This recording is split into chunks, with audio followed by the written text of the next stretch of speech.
buenas a todos, bienvenidos una vez más a una nueva tertulia, a un nuevo programa de Voces de Libertad. Como saben, en esta ya larga serie de tertulias hemos tratado infinidad de temas, desde los derechos humanos a la situación de la empresa durante la pandemia, a la cuestión de las libertades individuales y de la calidad de la democracia. Y hoy nos toca una cuestión que yo creo que despertará el interés de muchos de aquellos que nos ven, ¿no? El tema de la cultura de la cancelación, de la llamada cultura de la cancelación.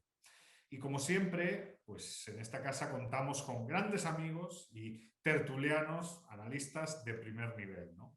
Hoy disfrutaremos de la compañía de Agustín Echevarne, que como saben es director general de Libertad y Progreso, un think tank argentino. Agustín es un economista especializado en desarrollo económico, marketing estratégico y mercados internacionales.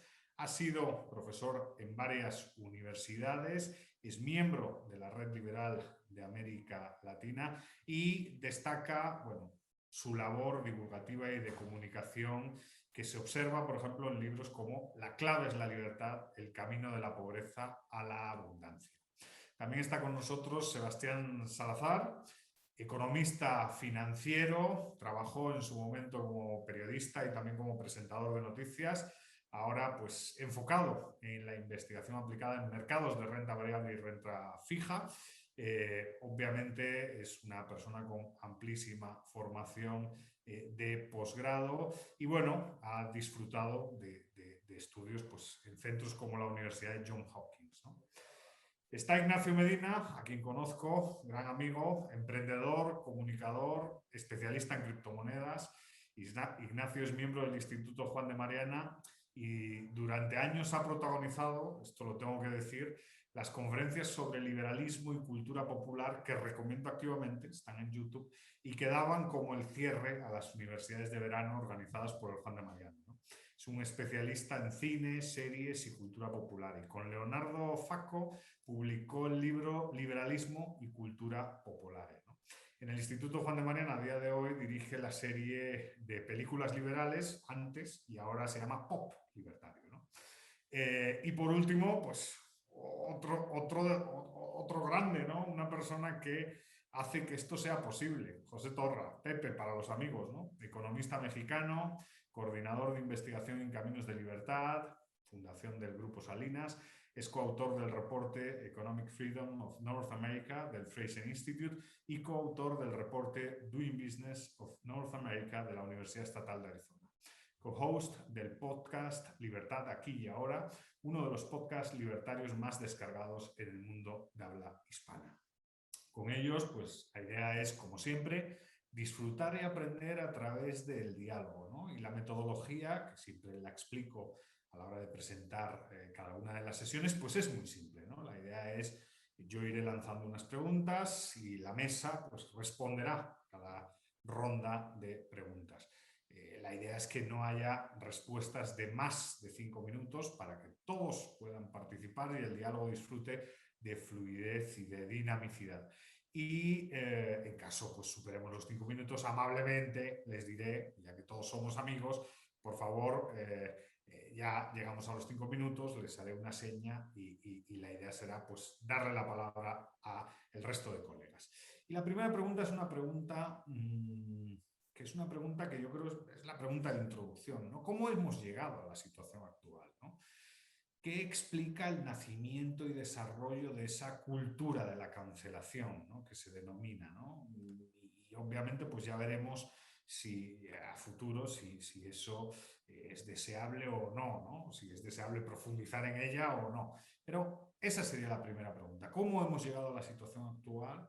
¿Y qué explica el nacimiento y desarrollo de eso que se denomina en la actualidad cultura de la cancelación? Y le vamos a dar la primera palabra pues a mi querido colega Ignacio García. Así que, Ignacio, si quieres, pues puedes empezar, que sé que en este tema estás muy interesado y has dicho cosas muy interesantes. El micro... Sí, muchas gracias Eduardo y muchas gracias a todos por la invitación. Eh, a ver, yo creo que lo que está pasando ahora no es nuevo, simplemente con las redes sociales está potenciado y está además a la vista de todo el mundo. Quizás lo bueno que, si podemos buscarle algo bueno a esta situación, es que ahora lo podemos ver. Porque cuando hablamos de cultura de la cancelación, pues bueno, todos más o menos entendemos lo que es decir, pues si algún personaje famoso eh, se sale del discurso hegemónico de izquierda en particular, pues es automáticamente cancelado, atacado, ad hominem, para pues laminar su opinión, ¿no? Y, vamos, quitarle esa voz o ese altavoz que pudiera tener debido a su fama. Pero a mí me plantea una pregunta mm, que es la cultura de la precancelación. Es decir, ahora nos estamos dando cuenta cómo eso, cómo esas personas prominentes que tienen una opinión discrepante se las cancela. Pero ¿cuántas personas con potencial para llegar a ser populares no son precancelados desde antes, ¿no? Tenemos ejemplos como, por ejemplo, Disney o Warner Brothers o cualquiera de estas compañías ha echado a personas como Gina Carano o lo que le ha pasado a Zack Snyder hace unos años y que ahora parece que ha vuelto a recuperarse, los ha echado por esas opiniones. Pero ¿cuántos están filtrados? ¿Cuántos no llegan a ni siquiera ser famosos o poder tener un altavoz para sus ideas por esta cultura de la cancelación de todo lo que no sea de izquierda, ¿verdad? Entonces, Orwell decía algo así como, quien controla el pasado controla el presente, quien controla el presente controla el pasado y quien controla el pasado controlará el futuro. Bueno, a veces nos olvidamos de esa segunda parte, ¿no? Es decir, todo esto de la cultura de la cancelación yo lo veo más que como una herramienta de control, que lo es, lo veo como una herramienta de corrección. Cuando algo se sale de la narrativa, del relato que interesa a la izquierda hegemónica, en este caso, en mi opinión, pues es corregido, es cancelado. Porque no ha, digamos, porque se ha colado o se ha saltado esos filtros, esos firewalls que han ido poniendo a lo largo del camino, y yo creo que vienen desde el sistema educativo y demás. Como decía, con las redes sociales, al menos ahora tenemos la opción de verlo. También es verdad que es mucho más fácil controlarlo porque un pequeño porcentaje de las cuentas de Twitter, por ejemplo, son los que luego imponen la narrativa que los medios de comunicación se hacen eco de esa pequeña narrativa o de esas polémicas que se inventan, y luego pues eso se va magnificando y termina en que sean cancelados pues estos personajes. Pero yo me pregunto eso, antes, ¿cómo nos enterábamos de esto? Antes los medios de comunicación tenían esta misma labor o podían realizar esta misma labor. Ahora las redes sociales son también un pequeño, digamos, una pequeña fisura ahí que por eso están tan ávidos de cancelar ahora. Entonces, respondiendo en sí a la pregunta de cómo hemos llegado a esto, pues yo creo que es simplemente la consumación o el haber perfeccionado los mecanismos que había anteriormente, adaptándolos, tanto aprovechándolos como, bueno, intentando mitigarlos, la cuestión de las redes sociales, que le ha dado pues, una voz a una minoría para que implante o para que imponga su pensamiento. Muchas gracias, Ignacio. Le paso el micrófono a Agustín. Agustín, ¿qué piensas al respecto? Muchas gracias, Eduardo. La verdad que es un lujo poder estar en este panel. Te agradezco muchísimo a los que han organizado también este evento. Y coincido plenamente en lo que está diciendo Ignacio.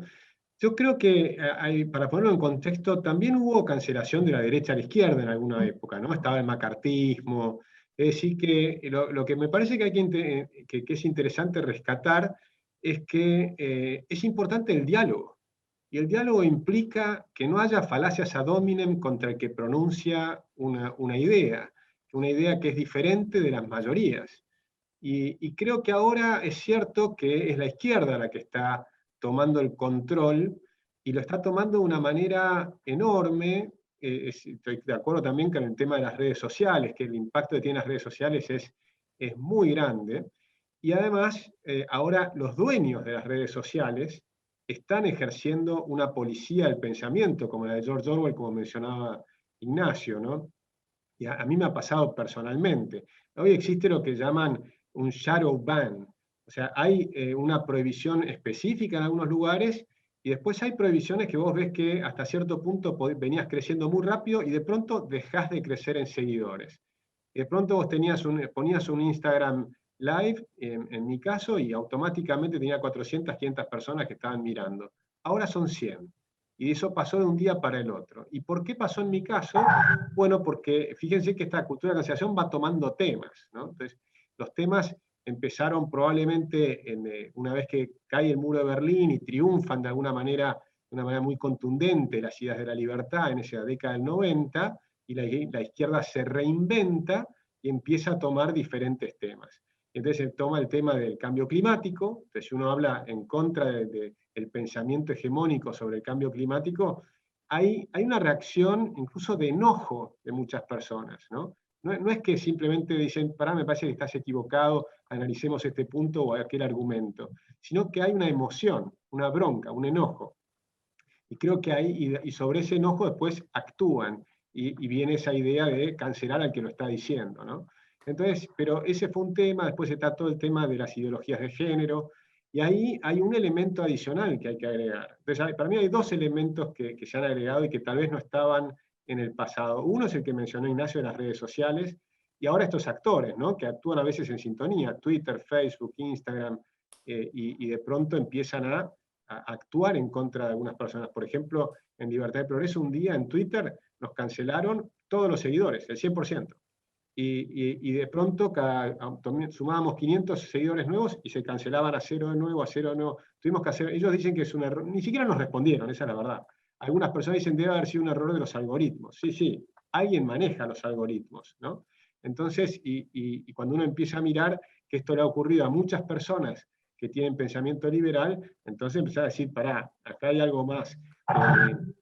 En la guerra se dice que hay un acto puede ser una coincidencia, dos puede ser, pero el tercero es una acción enemiga. Entonces ahí tenemos un problema serio, ¿no?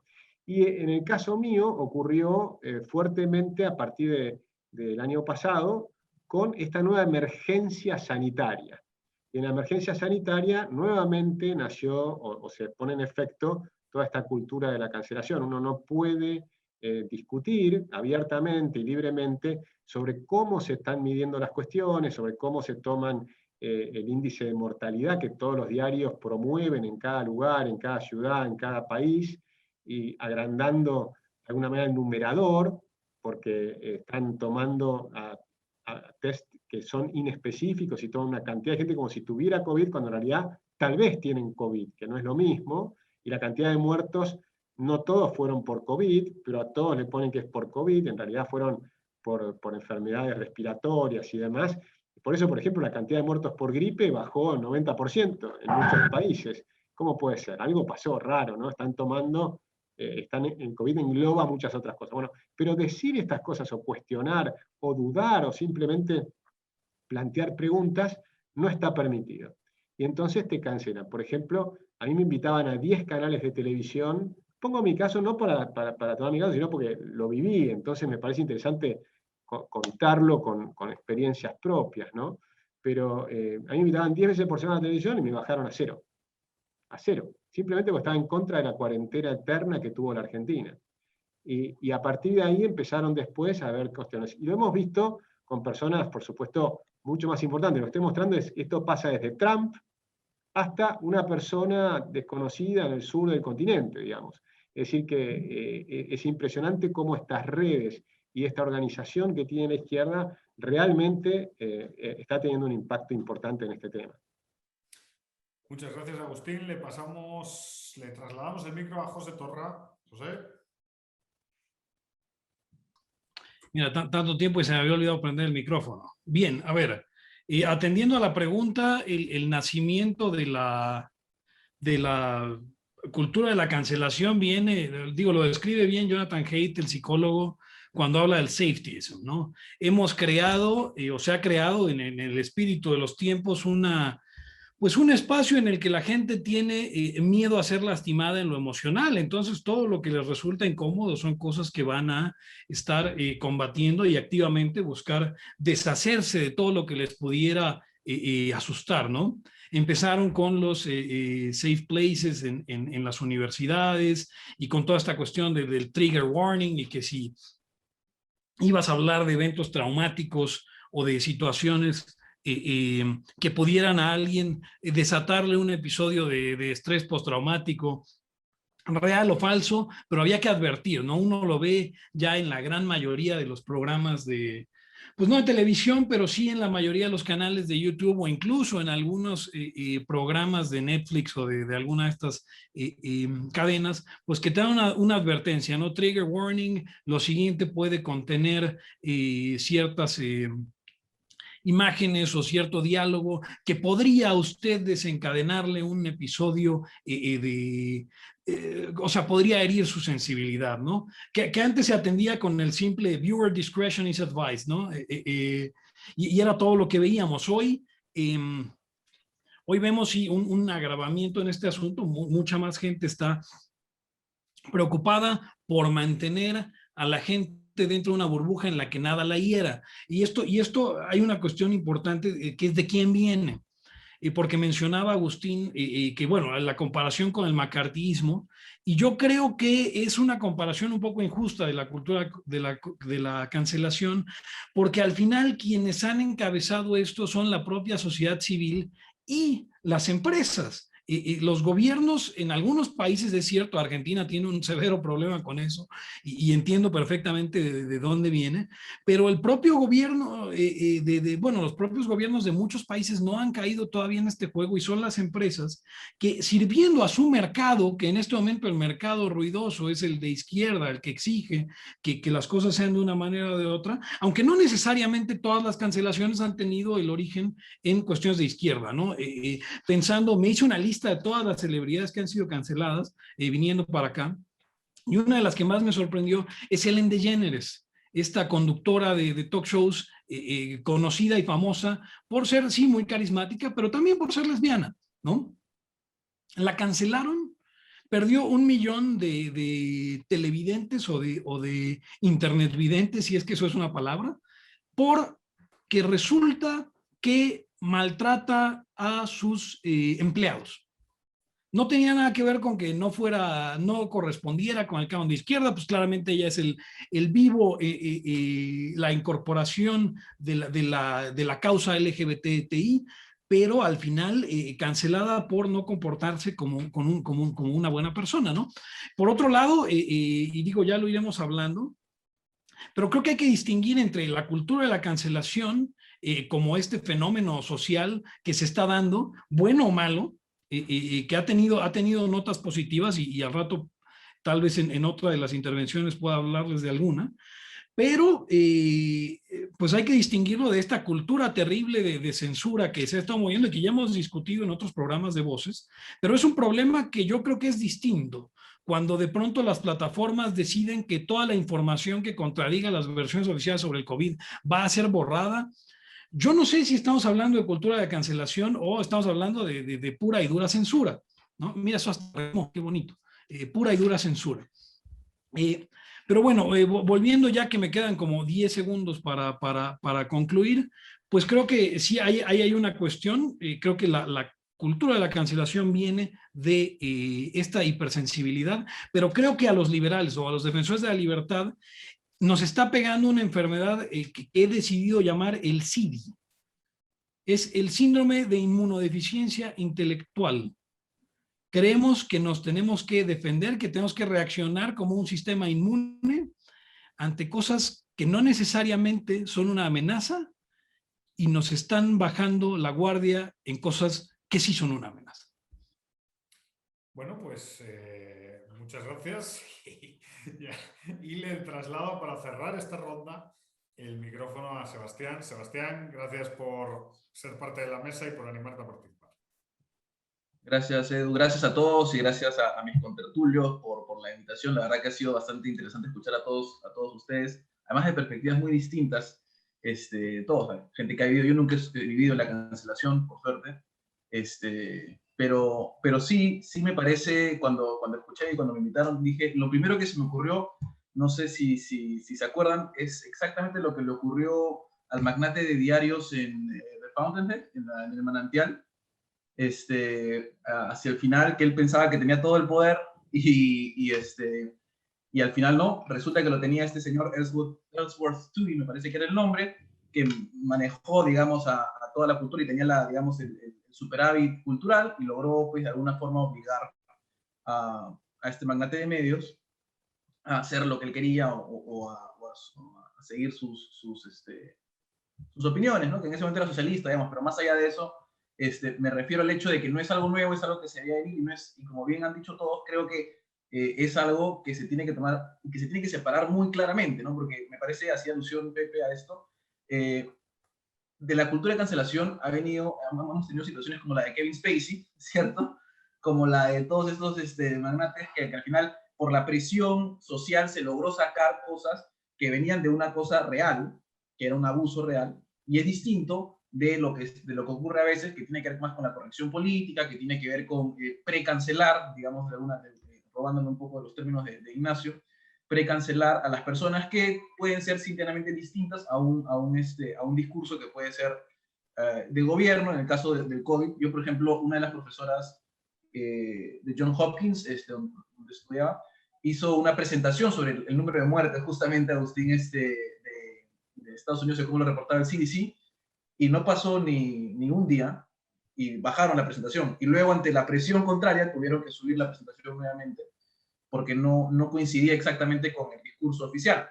En cualquier caso, yo más bien voy a arriesgarme a que me cancelen un poco en esta situación, y voy a dar una posición un poco contraria, y es en línea de lo que estaba diciendo Pepe. Más bien el hecho, a mí lo que me preocupa, es que siento a veces, desde el punto de vista de los liberales, que hoy por hoy nos olvidamos a veces que son las empresas privadas y la gente de la sociedad civil las que están haciendo estas cancelaciones o estas precancelaciones a través de las redes. Entonces, al final, digamos, si uno piensa en un mercado libre, deberían existir estos medios o redes sociales que hagan lo que tengan en gana, y uno debería, pues, votar con los pies, o comprando o no comprando el servicio. Lo que ocurre es algo curioso, y es que como son un bien casi público, digámoslo así, no hay otra forma de interacción, ¿no? Si es que uno cree en ese tipo de cosas. Ahí lo vi reaccionar a Pepe con esa expresión. Pero más allá de ese tema, a mí me preocupa desde el punto de vista del liberalismo que nos estemos preocupando demasiado en que está en contra de nosotros, porque también le cae a otras personas. Y además, al fin y al cabo, son empresas libres las que toman estas decisiones con las que uno no está de acuerdo. Dicho sea de paso, yo no estoy abogando porque eso esté bien. Simplemente estoy diciendo, hay que tomar en cuenta dónde estamos colocando el foco. Ahora, el mayor problema está cuando se deja de haber una conversación, como bien han estado diciendo, ¿no? Cuando deja de haber diálogo, cuando ni siquiera se puede cuestionar. El tema del COVID, ese es el más, a mí me parece más trágico, porque tiene que ver con una versión oficial del gobierno que no te permite sacar adelante, digamos, algún tipo de refutación, y sin la refutación, ¿dónde nos quedamos?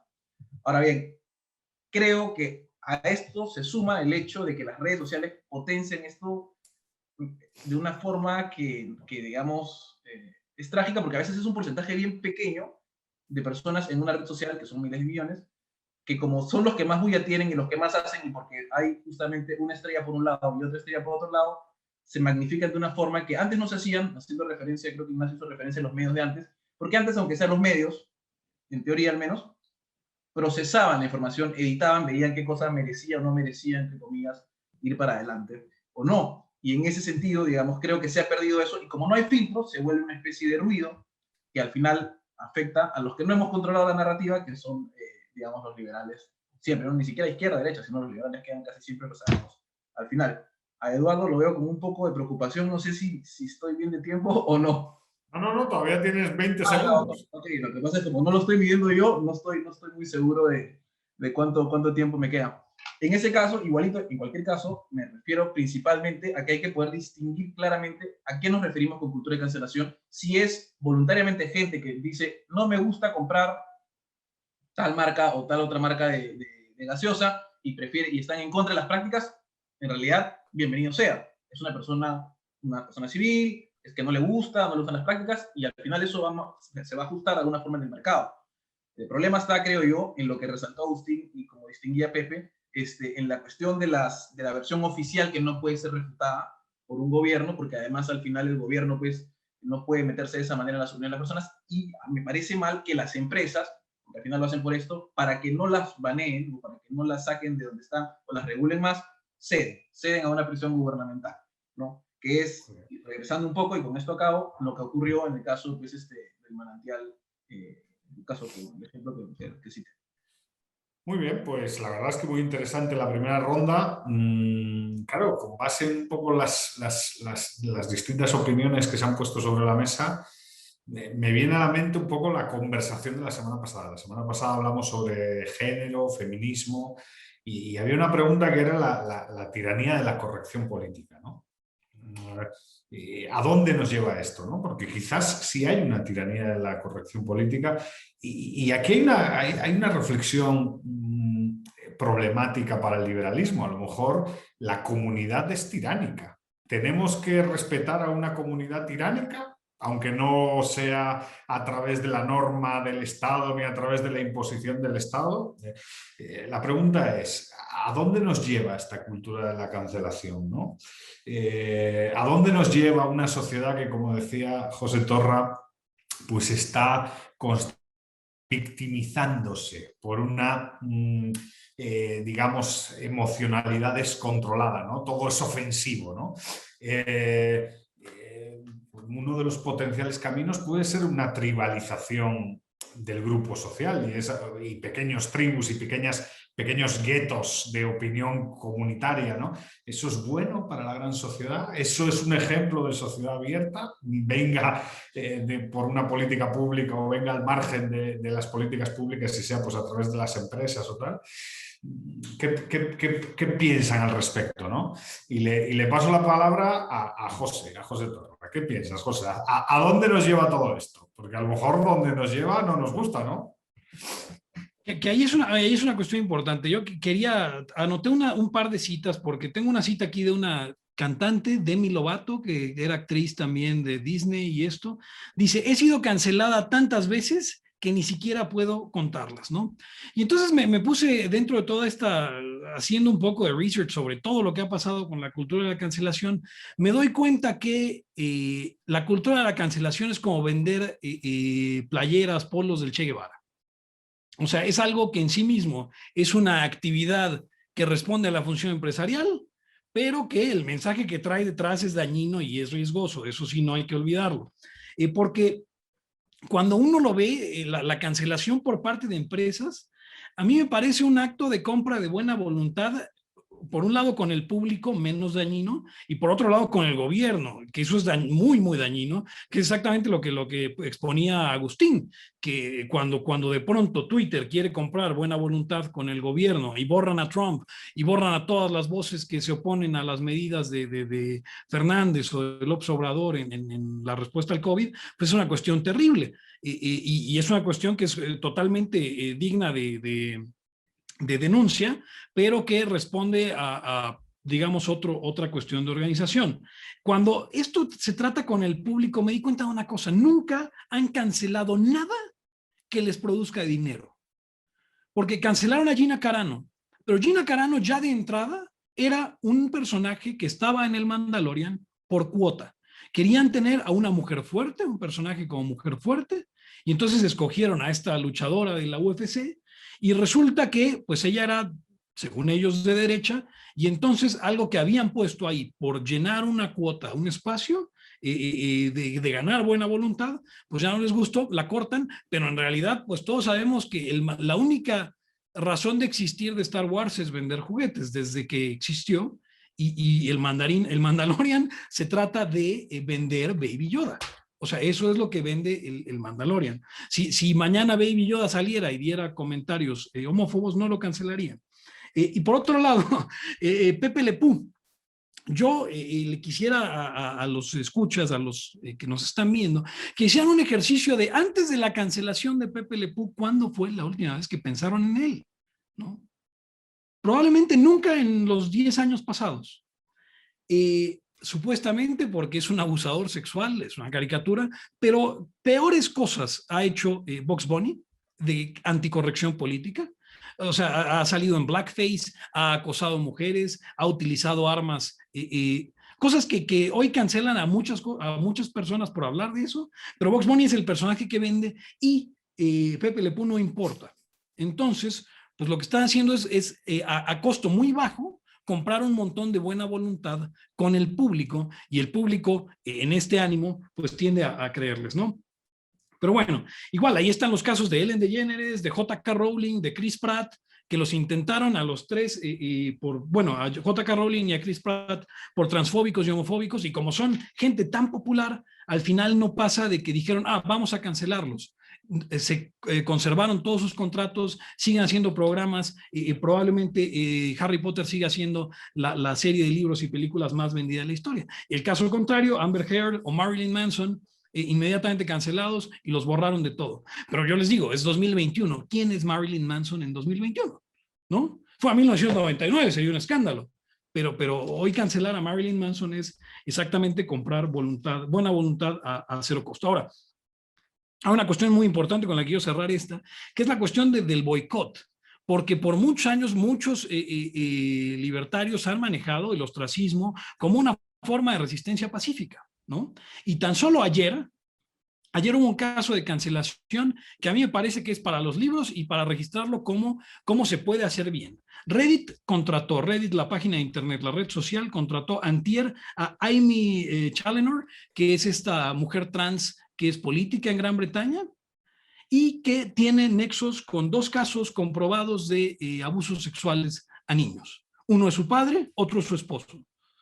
Ya no tenía trabajo en la política en Gran Bretaña, la contrata en Reddit para un rol administrativo, inmediatamente se movilizó la comunidad de Reddit para cancelar a Amy Challoner, y ahora en tan solo 19 horas la despidieron y pues ahora ha sido cancelada, y probablemente esto la persiga porque ya se destapó esa tasa, ¿no? Y creo que al final pues es un ejemplo de que este ostracismo y es una forma de resistencia pacífica, y se puede utilizar para el bien, tanto para el mal. Y creo que el problema real del que nos estamos distrayendo muchas veces es que la politización de los grupos canceladores es donde viene el grave riesgo, pero el riesgo no está en si la cultura de la cancelación o no, sino nuevamente en algo que todos los defensores de la libertad siempre hemos denunciado: y los límites de la democracia. Cuando elegimos a alguien, cuando una minoría organizada elige a alguien, pues al final es el riesgo, es el poder que le hemos garantizado a los gobiernos con las constituciones y las leyes. Pero si logramos limitar eso, si atendemos ese verdadero problema de raíz, al final da igual que las mayorías quieran que haya 33% trans o lo que quieran de cuotas, o que solo se vendan algunas ideas, si la Constitución garantiza, o si las instituciones garantizan que haya un derecho de libre expresión, o bueno, al menos un respeto a la propiedad. Muchas gracias, Pepe, y le pasamos la palabra a Agustín. Agustín, ¿qué piensas al respecto?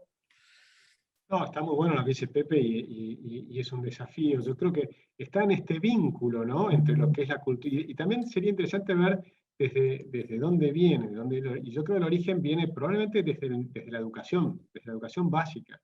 Entonces ahí tenemos un problema muy grande cuando hemos abandonado los principios del iluminismo en la educación, ¿no?, que de alguna manera venía del origen. Educar era acompañar a una persona de un lugar a otro mejor, superándose en todas sus posibilidades, sean físicas, intelectuales, espirituales, para los que creen en el espíritu y demás. Entonces, había ese tipo de educación, creo que se ha ido transformando, por lo menos en muchos países, claramente en el caso de la Argentina, y por algunos pedagogos como Freire, el marxista Freire, que es un gran pedagogo, pero muy dañino a mi juicio, que tiene ese libro La pedagogía del oprimido, donde lo que enseña a la gente es a sentirse oprimido por el sistema, es decir, a victimizarse.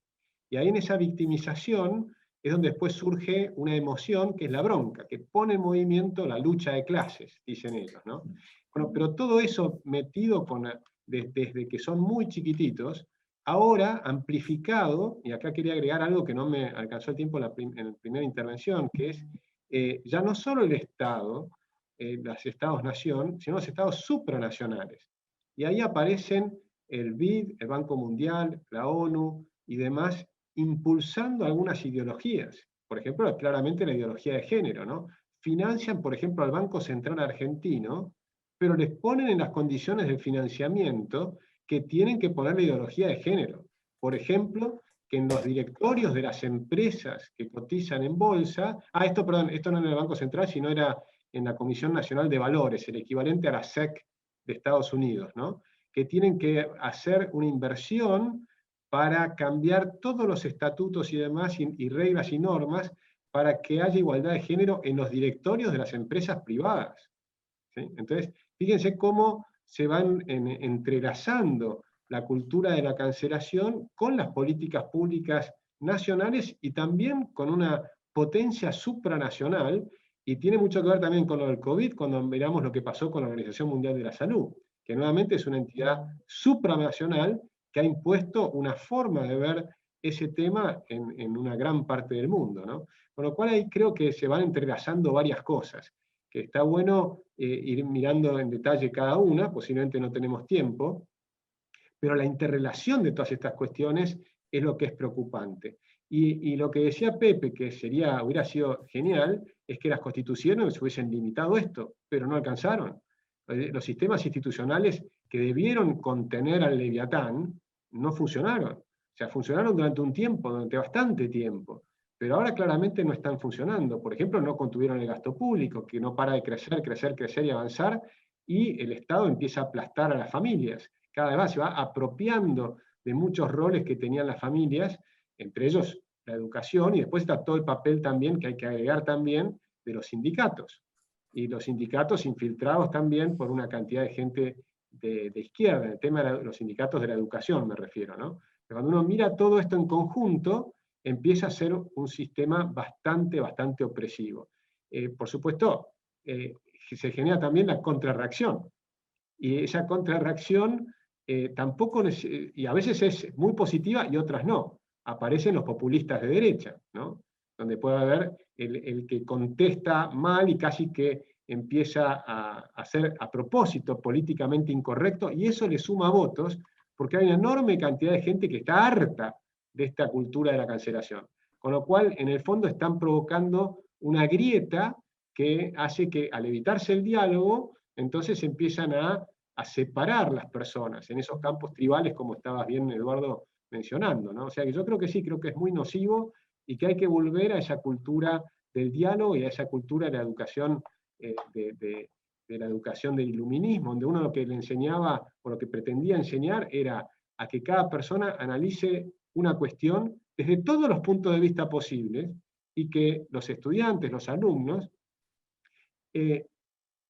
tomen sus propias ideas o formen sus propias ideas y la expongan a la conversación, y de forma tal que sin falacias ad hominem uno puede elaborar libremente ideas nuevas y estar expuestas a la refutación, como decía Sebastián. Entonces, esa idea del iluminismo es lo que tenemos, me parece, que lograr, conseguir que la gente de izquierda recupere esa idea que no era de derecha o de izquierda, sino que simplemente era una idea iluminista, era la idea del diálogo, del debate franco, del debate de ideas, que es lo que te permite multiplicar y crear ideas nuevas.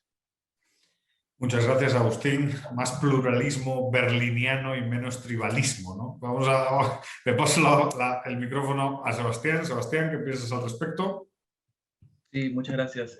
Bueno, la verdad que mientras escucho lo que comparten, lo que dice Agustín, lo que dice Pepe, me doy cuenta que además el problema es, como bien decía Agustín, creo que está complicado de ubicar por dónde empieza, como el huevo y la gallina, porque a la vez se van fomentando unas ciertas narrativas que se van imponiendo en la sociedad, que luego se le exigen a estas organizaciones supranacionales, que luego se las imponen al gobierno, y el gobierno a su vez rechaza o corta a aquellas personas que se encuentran de un lado contrario, por ejemplo el caso del COVID, y eso a su vez genera esta separación, y esta separación hace que se refuercen ciertos ciclos, con lo cual se hace más difícil salir de alguna forma de esta situación en la que nos encontramos.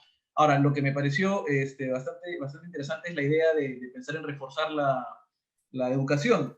Yo, por ejemplo, digamos, no soy experto en educación, pero lo que he leído de educación y lo que más me ha gustado siempre fue de este señor protoliberal, Wilhelm von Humboldt, o Guillermo de Humboldt, en sus ideas para un ensayo, o ideas para la libertad, o sobre la libertad, creo que lo traducen, y él ahí habla de que el espíritu humano, digámoslo así, no estoy diciendo que yo hago eso, pero el espíritu humano es cada vez mejor y se eleva, entre comillas, un poco más, conforme va habiendo más diversidad. Y la mayor diversidad, la única manera de obtenerla es reduciendo la esfera del gobierno. Mientras más esfera de gobierno hay, menos se puede dar la esfera privada, y con lo cual se reduce la creación, la creatividad, la diversidad, y eso restringe mucho más a las personas y no se puede avanzar a través de innovación y demás cosas.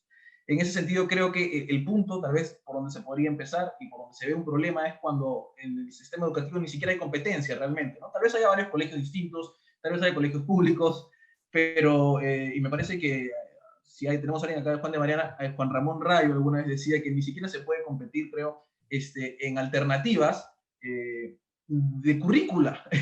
Uno tiene que cumplir una currícula específica.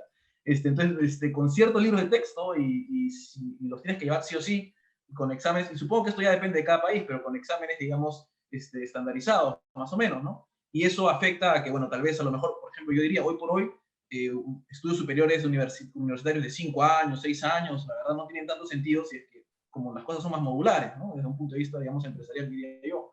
Pero no hay manera de salir de esto, y a la vez no hay manera de salir de la narrativa, y el problema también son los castigos que ocurren cuando uno se sale de la narrativa. La cancelación, digamos, suena, dentro de todo, diría yo, no tan negativo, porque eso significa perder, digamos, tu trabajo, o no dejar de salir en Twitter, o retirarte unos años, como pasó hasta con Mel Gibson en su momento, ¿no? Bueno, su ostracismo duró bastante, pero el término ostracismo, creo que decía Pepe, es mucho más real y además más antiguo, ¿no? El griego antiguo, y realmente significa aislar a la persona, y al aislar a esa persona se aísla al discurso. Y al aislarse el discurso, que es nuevamente el tema de la brecha, no hay manera de salir, de que ese grupo salga donde se encuentra, porque cada uno que salga por separado, dando alguna información distinta, va a ser aislado, aislado, aislado, aislado. Y haciendo referencia a la corrección, y cuando digo corrección me refiero a la corrección del mercado, es como la fiebre, ¿no? Digamos, puede ser que tengas una enfermedad, pero la fiebre también te puede matar. En el caso, por ejemplo, del COVID y demás cosas, no sé quién ha padecido el COVID, pero la verdad que la fiebre es bien terrible, y los dolores de cabeza que surgen para de alguna manera contrarrestar eso, afectan realmente a todo el sistema y tienen rezagos muy fuertes. Creo que esperar a una sobrereacción en lugar de ser un poco más proactivos o ver cómo entablar una conversación es sumamente difícil. Y siendo honesto, no se me ocurre cómo salir del ciclo que describió Agustín hoy por hoy, menos en países, me gustaría decir hispanoamericanos, o Hispania y hispanoamericanos, de habla hispana mejor, en los cuales la constitución es tan, digamos, formal, maleable a veces, bastante modificable, como ha pasado, por ejemplo, en el ejemplo que tenemos, por lo menos en nuestra región, que es Chile, ¿no? Que recientemente ha habido modificaciones constitucionales. Y como dicen por ahí algunos profesores, creo que George Mason, al final es un papel nomás, hay que defenderlo, ¿no? Y cierra esta ronda, pues, Ignacio. Bueno, pues ante la pregunta esa de a dónde nos lleva, esto creo que indudablemente nos lleva al totalitarismo, y nos lleva, como tú mencionabas, Eduardo, a la segregación total. E insisto en que esto de la cultura de la cancelación, sobre todo en el apartado de las redes sociales y demás, ¿no? Que es donde más visibilidad tiene, esto no es más que un mecanismo, como digo, corrector. No es tanto un mecanismo de control, sino un mecanismo de corrector. Y los filtros que va pasando, o los que van escapando a esos filtros, vienen de muy atrás. Es decir, el primero de todos es el sistema educativo, como decía Agustín, y yo apuntaba en mi primera intervención. Tenemos el ejemplo ahora de una universidad en Estados Unidos que su ceremonia de entrega de títulos y demás está dividida en 6. Va a ser un día y a 1 hora para los latinos, un día y a otra hora para los afroamericanos, un día y a otra hora para los asiáticos, pues para evitar que tengan que sentirse heridos por la presencia de blancos heterosexuales, ¿no? Como cisgénero, por exagerar un poco, pero para que se entienda esta cuestión. Entonces, al igual que en el sistema educativo no hay mercado libre, aunque no los parezca, o aparentemente haya ciertas opciones, no lo hay desde el momento en que el Estado pues, de alguna manera lo controla todo, dependiendo de los países, ¿no? Pero realmente no hay libertad. El siguiente filtro son los medios de comunicación, que el Estado también ha ido controlando, de manera más velada o menos. Por todos es conocido el caso de Chile, que si bien no censuraba directamente y aparentemente había libertad de prensa, lo que hacía era controlar, el Chile de Allende me refiero, controlaba pues el suministro de papel o el suministro de tinta y así conseguía tal. O podemos ver el caso de, a través de subvenciones o a través de publicidad institucional, pues se controla lo que esos medios dicen. Bueno, pues con la llegada de las redes sociales, que aparentemente iba a ser aquello una cosa más libre en la que la gente podría opinar y demás, pues realmente vemos que tampoco se da un mercado libre. Antes alguien decía, hablaba de Facebook y tal, y como que los liberales tenemos problemas o deberíamos de tener problemas a la hora de criticar eso. Ahí no hay mercado libre, porque desde el momento en que las plataformas como Facebook y Twitter y demás están protegidas por una legislación que dice, bueno, nosotros asumimos que ustedes no tienen línea editorial, y como no tienen línea editorial, legislamos para que ustedes sean inmunes a la, a la denuncia. Pero luego nos damos cuenta de que sí tienen línea editorial. Si Facebook dijera, bueno, aquí puede opinar lo que quiera todo el mundo y que la gente contraste, estupendo, pero no. Facebook te bloquea cuentas, le da más visibilidad a unas cosas y esconde otras. Twitter hace lo mismo y en estos días atrás en las elecciones se ha visto descaradamente con la cuestión de Trump o del Washington Post, o era el Washington Post o el New York Post, con la cuestión de Hunter Biden y demás. Entonces realmente están protegidas por el gobierno. Es decir, es la manera que tienen los gobiernos de controlar la narrativa, que vienen ya controlando desde la educación, haciéndonos creer que hay cierta libertad cuando no la hay, que venían controlando con los medios de comunicación, haciéndonos creer que había cierta pluralidad cuando a la hora de la verdad no la hay, y con las redes sociales haciéndonos creer que eso es un mercado libre cuando realmente tampoco lo hay. Y vamos, y también tenemos el caso de Parler, que se ha intentado salir de ahí y Amazon Web Services le ha bloqueado.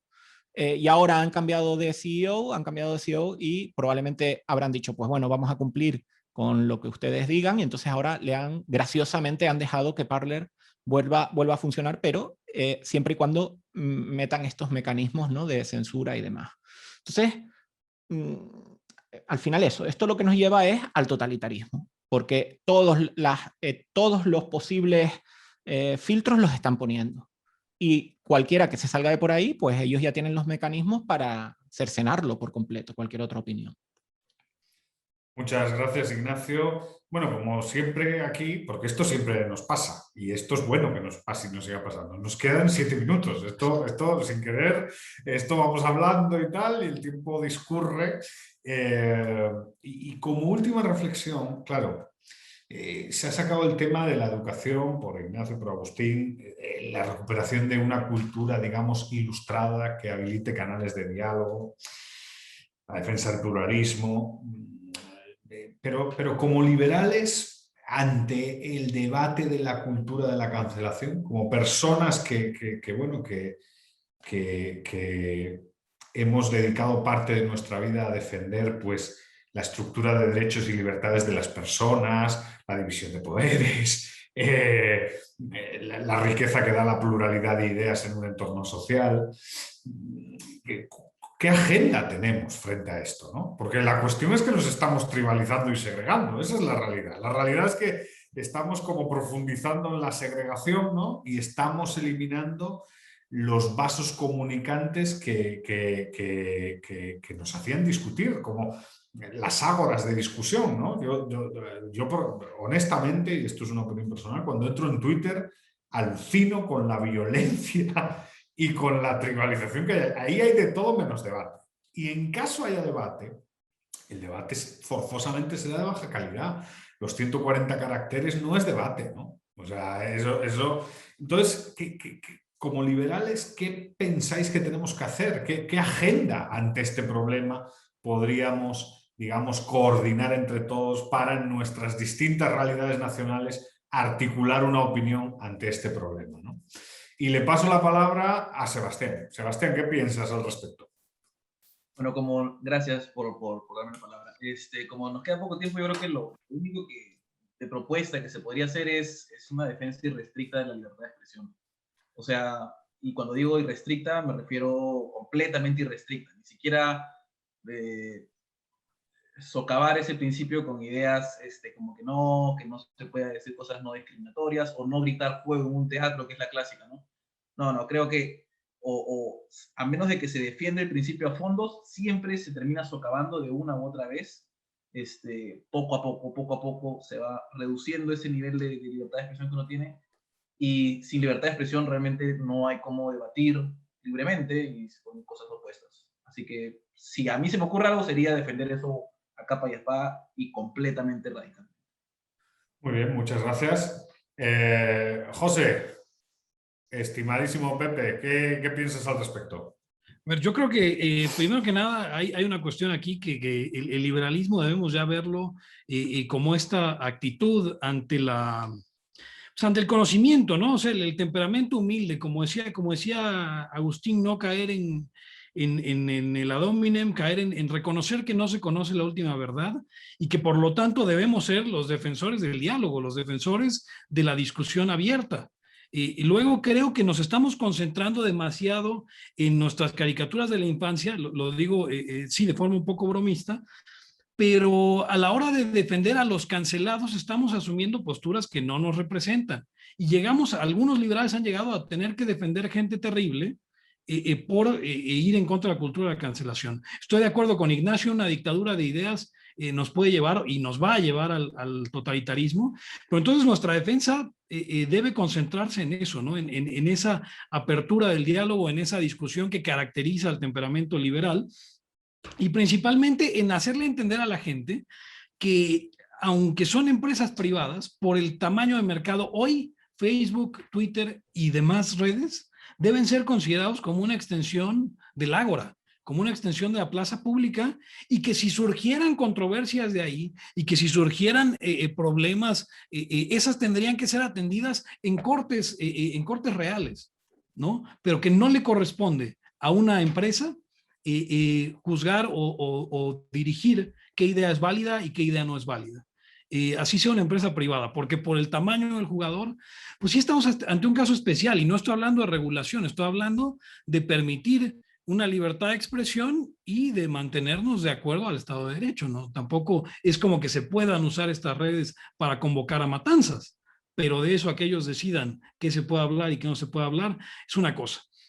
Y bueno, con respecto a lo demás, pues sí, tal cual, defender el derecho, defender el diálogo, defender que se puedan discutir las ideas, pero insisto, no necesariamente criticar esta forma de resistencia pacífica, porque en muchas ocasiones, incluso para nosotros, deberíamos hasta abrazarlo, ¿no? ¿Qué pasa? ¿Por qué no cancelamos al Che? Este asesino, este violador, este homófobo? Habría que mover esas campañas también y sería perfectamente válido.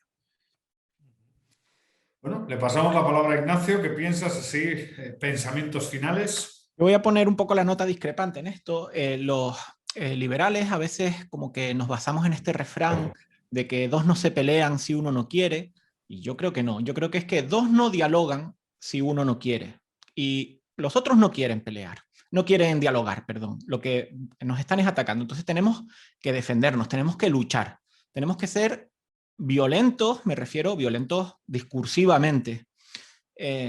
La violencia nunca es la respuesta, la violencia es una pregunta y la respuesta es sí. Es decir, hay que ser violentos, hay que luchar contra esto a capa y espada, porque si nos ponemos así a dialogar y a tal y a cual, pues al final nos comen como de hecho nos están comiendo. Entonces yo en ese sentido creo que hay que dar la batalla de las ideas, evidentemente, pero hay que dar la batalla y no caer en ese buenismo, vamos a decir así, que yo creo que nos están machacando totalmente. Muy bien, y como pensamientos finales y cierre, digamos, de la ronda, Agustín, ¿qué piensas al respecto? Bueno, como cierre preliminar, porque esto no se cierra, ¿no? Esto va a quedar abierto. Sí. Estas son simplemente algunas ideas para aportar. Yo creo que hay que trabajar en múltiples ámbitos, ¿no? Hay que trabajar en Wikipedia, donde hay un sesgo muy marcado, porque los chicos pues van a Wikipedia, a través de Wikipedia se puede enseñar lo que es el iluminismo, es mostrar las distintas campanas de manera equilibrada. Entonces creo, y para que el que lo lea pueda sacar su propia conclusión. Así que si mostramos las ideas socialistas, que las explique un socialista, las ideas liberales que las explique un liberal, las ideas comunistas que las explique un comunista. Y después las críticas intercambiadas, intercruzadas también, pero se ponen como críticas. Entonces se pone la idea de fulano y la crítica abajo. Se puede trabajar mucho en Wikipedia. Creo que podemos trabajar mucho en los think tanks, en los canales de YouTube educativos y demás, y qué sé yo. Y yo cerraría con un temita que me parece que es muy importante.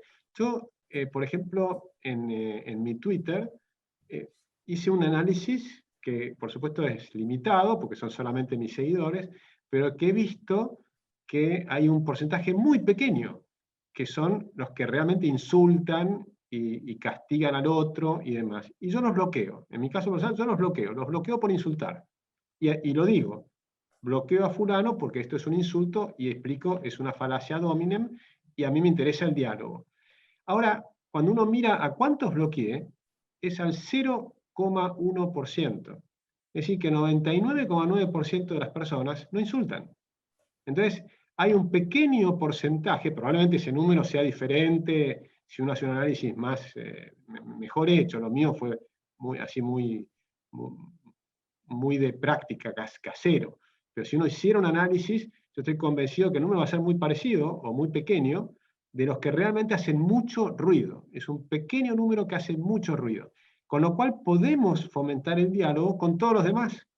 Yo estoy de acuerdo con lo que dice Ignacio, tal vez hay que excluir a estas personas que obviamente insultan y demás, pero con todos los demás se puede, no solo hay que fomentar el diálogo y fomentar el debate, invitar al debate a todas las personas que están en el otro campo, pero nosotros sabemos que son personas con las que podemos debatir. Y creo que ese ejemplo de mostrar que se pueden hacer debates, creo, debates respetuosos, sin falacias ad hominem y argumentando y refutando los argumentos, creo que eso puede contagiar a otros a sumarse a este tema.